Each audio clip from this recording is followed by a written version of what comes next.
This afternoon I'm going to talk about the role of an assessor, tips and tricks.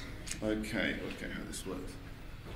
So what we're going to cover today are types of assessment, so there's more than one type of assessment. We're going to look at the participants in this assessment process and what their goals are. We're going to look at strategies for working with SFIA, structuring an assessment interview, and also how to manage an assessment interview. So those are the topics that we're going to cover. So just a bit about my background. I cut my teeth as an application developer, implementing systems. My mid-career was as a quality assurance manager, that's where I put on this, and I lost my hair as a resource manager. Okay, and I did that for 10, 15 years, and with nothing else to lose, I now assess people's skills at SFIA. Okay, so there are a number of assessment scenarios. So one kind of assessment is a framework assessment, where you do a self-assessment, come to an interview to have it validated. That might take about an hour. So for an individual and assessing organisational capability. There's a role-based assessment. So if you're working in the New South Wales public sector and you've got focus skills in your role and you're recruiting against that role definition, then you're going to need to make sure that that person has those focus skills before they start work. So you could be assessing skills in an interview context. You could be a professional body who's assessing people certifying their skills, and a component of that is assessing SFIA skills. Or as Steve Woodhouse spoke earlier, ongoing assessment of individual skills after an initial assessment, say after a particular project. I want to know what skills I've developed over that period of time. So you might have an individual skill assessment. So there are some significant differences in those assessments that are going to impact the way that you try and organise your assessment time. So the first is the assessment scope. So within a framework assessment, we look at 5 to 7 years as the scope of the conversation. In a role-based assessment, if you're looking to recruit somebody, you may vary that. Professional body have different pathways to certification, so the timeframes may vary. And for an individual skill, you might be looking at the last year or two. So the time frame for each assessment can be different. The other sort of major differentiator is, in your assessment interview, are you going to be confirming at that time and agreeing with the individual the skills that you've assessed? I mean, if it's a recruitment interview, you're going to do your interview, you're going to assess the skills afterwards, and the person is going to find out whether they were successful or not. They're not going to get any feedback necessarily unless they ask. Same with a professional body assessment. I mean, all these things can be challenged, but as you're going through your assessment process, you may not need to actually confirm the skills that the person's got. You might just be eliciting information. So those couple of things actually make a big difference to the way you organise yourselves. So I just wanted to put that out as the context for assessments, because there are different types. So let's have a look at the participants, a couple of participants. So there's an assessee and an assessor and the SFIA. So that's kind of the third person in the room. So the assessee brings their work experience to the table, and the assessor also needs to have industry knowledge and experience, but they also need to have SFIA knowledge. They need to understand how the framework works, and they also need to have some assessment skills, need to understand how to conduct an interview. So the first tip for the day is to have appropriately skilled assessors. I don't think this is something that you can necessarily pick up without thinking through some of those things. Next is, what are the goals? So you've got our two participants, three participants. The assessor is really looking for consistency in the application or assessment of skills against the framework. To me, that's a critical thing. But this isn't a compliance interview. This is more about a conversation. So you need to be building rapport with the individual. You might only be seeing them for an hour, but you want an open exchange of information. And also, you've only got a certain amount of time.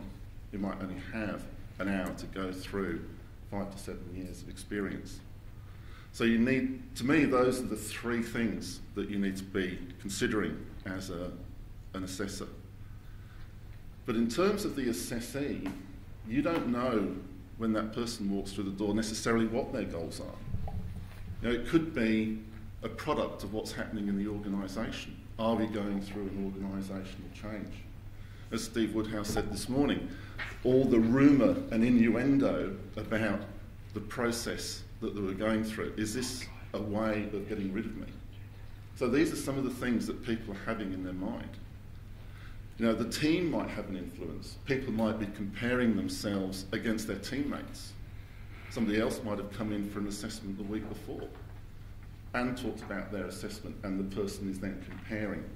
And it might be, and when we say it's like apples and oranges when you're comparing individuals over a significant period of time. But also there are personal influences depending on where the person is in their career. And we've had some people walk in and say, look, I'm leaving next week, so whatever you say is fine. Well, no, let's go through what you've done. Or there might be people that are saying, well, actually, I know what skills are required in a job that I want to go for in the future. So I'm going to make sure that I have those skills. So there are different sort of drivers for motivation that are actually going to influence how people behave. And if that's going to influence how they behave, it's going to influence how you manage the assessment. So the assessee has the content, the assessor has the agenda in terms of the steps that we're going to go through, but in the end what we want to agree is a set of SFIA skills. Yeah? That's what we're aiming for. So one of the second tip is really for the organisation, and that's to say, communicate what the reason is and why we're doing this. Other presenters have also talked about the importance of communication across the organisation, making it clear what your intentions are, why we're doing it. Having a communication strategy to make sure that all people are hear the message, but also have the opportunity to challenge that and put questions to you. So it's all about setting expectations. That can have a huge impact on how the assessment goes. So let's look at SFIA. What are we trying to do as an assessor when we're working with SFIA in this context? So we want to provide interpretation about the framework. We want to make the framework clear to people and understand how their experience fits into that. We want to link their experience to the framework. We want to be able to show them that when they're talking about developing software, these are the skills that they're using, and actually tying those two together. And also, you know, one way we can do that is actually to draw on shared models of understanding. So there might be a process model, there might be a management framework that you can draw on that will help explain or find common ground in this sort of explanation process. So the tip here really is as an assessor, what you have in your mind is that you want to help the other person develop their understanding about where their skills fit in with the framework. That's really what you're doing. You want, in terms of consistency, you want them to be on the same page as you in terms of what they've done and where it fits in with the framework. So to do this, you need to have an agenda. So those people that have, you know, gone through an assessment with me probably recognise that picture. So the first thing we're doing, introductions. So given that you're not sure what frame of mind the individual's in, all the things that are happening in their workplace, you need to put them at ease. And you need to make sure that they're in a good frame of mind to really deliver their best in the time that you've got available. Also, during the introductions, describe what your role is going to be in terms of going through the process, interpreting the framework, keeping the meeting running on time. The next section is talking about is understanding what they do. So these are fairly high-level questions, identifying the overall job functions that a person performs. But also, it's about identifying the scope of the conversation. So if you're assessing somebody's skills over the last 5 to 7 years, then what roles have they had over that time?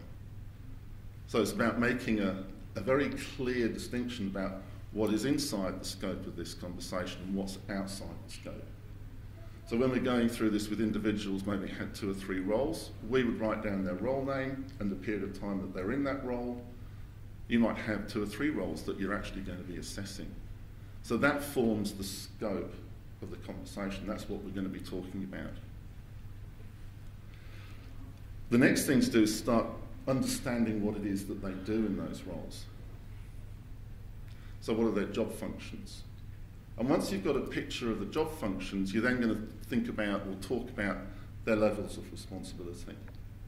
So you're asking open-ended questions about things like, so how do you know what it is that you need to do on a day-to-day basis? What is it that you do? Who do you interact with? These are some of the general questions that will start to identify levels of responsibility. When you're comfortable that you've got a high-level picture to then start talking about those levels in more detail, we're going to move on to levels of responsibility, where we're going to go through the framework in terms of the generic skills, autonomy, influence, complexity, and business skills, and we're going to start to identify where their experience fits in with those levels over the last 5 to 7 years.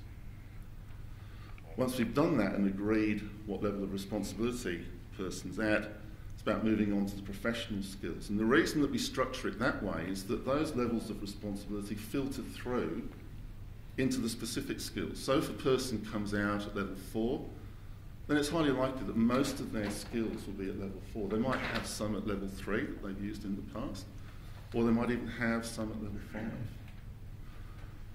But the levels of responsibility really give you a guideline in which to work and to focus on. So once we've talked about their professional skills and identified what they are, come to a review. So we review what we've identified in this session against what they've come up with in their self-assessment and identify any differences. Either explain them or add the skills in. Maybe there's something that the person had missed. And then lastly, just prioritise and finalise, so that's putting those skills into some kind of order that's meaningful to the person who's being assessed. So that's an overall agenda that we use when we're doing a framework assessment. If you were doing a different kind of assessment where you didn't have to necessarily validate it with the individual or get their confirmation that we've identified the skills, then you might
particularly complex project, we need to do this, this and this.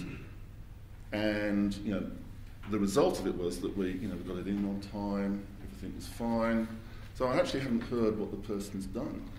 That's a kind of, you've heard of the STAR technique where you talk about the situation, the target, the action, the result. Some people spend more time on the situation and the result than what they actually did. So you need to draw people back to actually focusing on, I want to hear what you've done.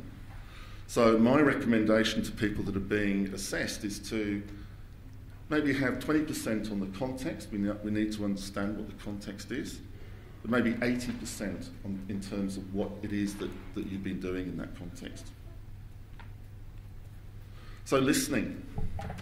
See that you're all listening very attentively. Thank you very much. But what are you doing when you're listening? So as an assessor, you're listening for the content. What is it that the person's saying? But also, how are they saying it? Are there any non-verbal cues that the person's giving you? They might be saying, yes, I'm agreeing with you, but I'm looking out the window and I'm really not agreeing with you. So you need to call people out on that. You need to be understand how they're feeling. But you're also working with, how does this content fit with SFIA? As assessors, we're a bit like the sixth sense, the boy in the sixth sense. We see skills rather than dead people. But the other thing is you're thinking about the agenda. How are we going? Are we on track? Are we going to get through this? Where do we need to go to next? Have I heard enough about this skill to start making some, drawing some conclusions, or do I need to hear more? How comfortable am I with what's being said? So then it's about redirecting, maybe with another question to elicit more content. But these are some of the things that you need to be taking into account. So it's really important to take notes.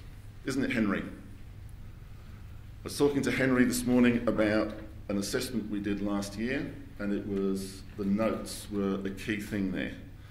So taking notes is a really good way not only of sort of keeping track of what's been said, but also to demonstrate to the individual that you're actually listening and understanding. So one of the things that I'll be doing during assessment is, as I'm taking notes, but then before I move into the professional skill stage, I might go through those notes with the individual and start circling things. So when you were talking about that's actually related to the programming skill. Or you're talking about that was actually release and deployment. You're talking, when you were giving me this example, that's in the area of advice and guidance. So what we're going to do is look at those things. So it's a way of tying their experience back to what it is that they do. So there are obviously a couple of different types of questions. We've all heard of open and closed questions. So I'm not going to go into those in detail. I'm assuming that that's all common knowledge. But what do you do with those questions? What's going through your mind? It's about, first of all, identifying. So you need to be identifying things that people do. Second thing is to develop that understanding. Thirdly, you're going to be linking what they've said perhaps into a process so that you can understand what it is that they've done in the whole life cycle of that activity. And lastly, you need to be concerned about time. We're looking at 5 to 7 years. Other assessments might be a shorter period of time. But you need to understand actually how much time somebody has spent doing an activity. If it was, I did it, I was acting in a particular role and I did this for a week, is that enough time to assess a skill if they haven't done it anywhere else? Don't think so. You want to be looking for consistent application of the skill. So understanding the time frame is important. So in terms of the tip, start with open-ended questions and then combine open and closed questions as you benchmark their skills against the framework. So let's just have a look at that. When you're talking about you in the beginning, you're identifying what it is that they've done. You're really concerned about time. and you're asking open-ended questions. Levels of responsibility, you're starting to develop your understanding and their appreciation of what they do against levels of responsibility, and you might be asking open-ended as well as closed questions. And when you're developing professional skills, as I say, you're developing your understanding, but you're also linking them. So you're a programmer, so what happened after that? Did you do this? What other things did you do in relation to that in the life cycle? So have a checklist of questions and milestones on the agenda so that you know as you're tracking through what are some of the key questions you need to ask and also how you're going in terms of time. Okay, so rapport. So what the first slide, or the first bullet point says is concern for the individual. So when the person walks in, how are you today? It might seem like a general welcoming question. But if the person says, I'm feeling terrible, I've got a cold, do you really want to be here? Can we reschedule? You want the person to not only know that you have some concern for them, but you also want to be, have the person be able to actually participate effectively. So we've talked about listening. We're looking for some of those non-verbal cues. Working through the agenda. So at the beginning of each assessment, I'll be advising the person what the agenda is that we're going to cover. What are we going to cover? How long is it going to take? But also at each of the stages, I might just recap what we've covered, signpost where we're going. So when we're moving from discussing levels of responsibility and moving into professional skills, we're just going to recap what we've talked about and what we're going to do in the next section. And as an assessor, you need to be prepared to answer questions about not only what's happening with SFIA, but also what's happening in the organisation. Why are we doing this is a common question. Or what's in it for me? How can I use this? So you need to be prepared to answer some of those questions. Understand the organisational context for the assessment is an important thing as an assessor. So keeping on track. So watching out for the long answer, more context and activity, things that are outside the scope. So some of those things you need to be able to politely interrupt and refocus the person's attention on where you need them to go. And lastly, there may be a difference of opinion. So if you're working through levels of responsibility and you're not agreeing on what the levels are going to be, then what are you going to do? You're going to spend a whole hour talking about that? No, you park it and you move on. And then you come back to it at the end of the session to review that. Do we still feel the same now that we've covered off all this additional information? There may well be an internal escalation process that you have, so you need to understand what those things are. So establish the ground rules. If you may need to interrupt the person as you're going through. So just set that up at the beginning of the session. Say, we've got an hour. We want to keep to time, and so if I need to interrupt you, I will refocus it. But if we need more time, if it's a genuine case, then we'll look at that too. So, in the end, the assessor goes, and the person is really left with their assessment of their experience against SFIA. So what we're talking about here, this title of this presentation was Tips and Tricks. There were no tricks. You've got to be transparent as an assessor. You really want the person to be more informed about their experience and where it fits within the framework than they were when they walked in. And often people say that they have greater clarity about what it is some of their achievements are and where their career might go in the future, as well as how to be able to use this as a resource for their own professional and career development. So to me, those are important outcomes for the individual once you've left the room. And that's it. Thank you very much.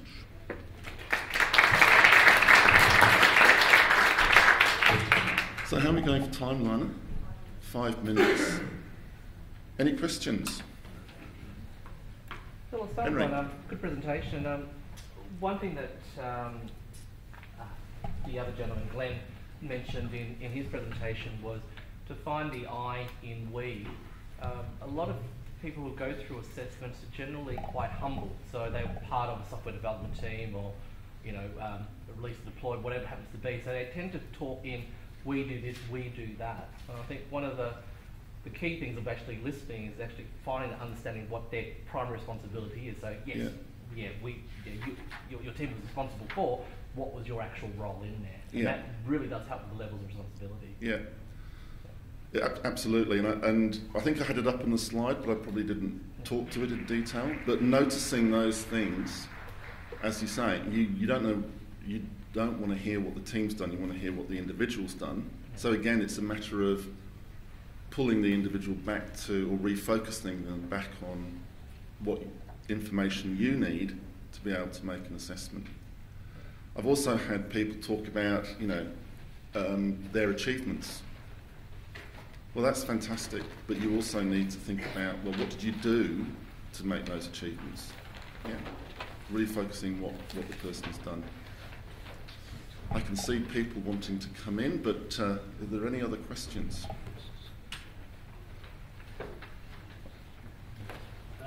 Before you can have this meeting where you have the one-on-one conversation, there would be an assumption that a number of other things have taken place that brought you to a place of being able to have this meeting. What are some of those key things that need to have taken place before that? So that might be completing a self-assessment or preparing, you know, a description of the skills that they want to claim. So it's that kind of thing would happen. Also management of change, communications, you know, with the staff about what's happening. So it's usually there's a fair amount of time before that, some time before that. Okay, excellent. Thanks very much.